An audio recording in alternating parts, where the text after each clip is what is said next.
அடுத்து இந்தியாவில் செங்கிஸ்கான் தலைமையிலான மங்கோலிய அச்சுறுத்தல் யாருடைய ஆட்சி காலத்தில் இருந்தது? இல்துமிஷ் அடைக்கலம் கொடுக்க மறுத்திருப்பார். சரிங்களா? இவங்ககிட்ட இருந்து துரத்தப்பட்டு வந்த ஒருத்தருக்கு அடைக்கலம் கொடுக்கறதுக்கு மறுத்திருப்பார். அதனால தாக்குதலிருந்து காப்பாற்றிருப்பார். தென் பால்பன் பற்றிய தவறான கூற்று. 40 என்று அறியப்பட்ட துருக்கி பிரபுக்கள் குழுவை ஒன்றை நியமித்தார். கரெக்டா? ஒளித்தார். எஸ், ஒளித்தார்னா கரெக்ட். நியமித்தார்னா இல்துமிஷ். அடுத்து ஆட்சிக்கு எதிராக சதி செய்தவரை கண்டறிய ஒற்றர் துறை, இதான் சொன்னேன், ஸ்பை சிஸ்டம் கொண்டு வந்திருப்பார். இதுவும் கரெக்ட்.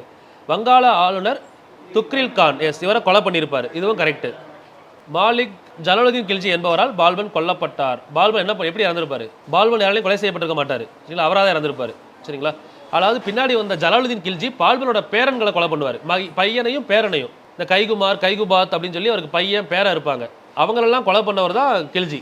கில்ஜி பால்பனை கொண்டிருக்க மாட்டார். பால்பனோட மகன், பேரன், இவங்களை தான் கொலை பண்ணியிருப்பார். அதனால் இந்த ஸ்டேட்மெண்ட் மட்டும் தப்பு. 60. இந்தியாவின் முகலாய பேரரசு ஏற்பட காரணமான போர் முதலாம் பானிபட் போர். கரெக்டா? முகலாயர்னு கேட்டால் கரெக்ட். பானிபட் போர் 1526. முதலாம் பானிபட் போர் நடைபெற்ற ஆண்டு 1526. பாபர் மற்றும் இப்ராஹிம் லோடி. கரெக்ட், எல்லாமே சரி. 1, 2, 3 சரி. தென் அடிமை வம்சம் தோற்றுவிச்சவர் யாரு? குத்புதீன். கரெக்ட். கில்ஜி வம்சம் ஜலாலுதீன் கில்ஜி. அதுக்கப்புறம் தான் அலாவுதீன் வருவார். துக்ளக் வம்சம் தோற்றுவிச்சவர். ஓகே. லோடி வம்சம் ஓகே. ஸோ இது மட்டும் தப்பு. கில்ஜி அப்படின்னா இப்போ பார்த்தா ஜலாலுதீன் தான் தோற்று வச்சிருப்பார். ஜலாலுதீனோட மருமகன் தான் யாரு? அலாவுதீன். ஜலாலுதீன் ஆட்சி பண்ணும்போது அலாவுதீன் எந்த பகுதியின் ஆளுநர்?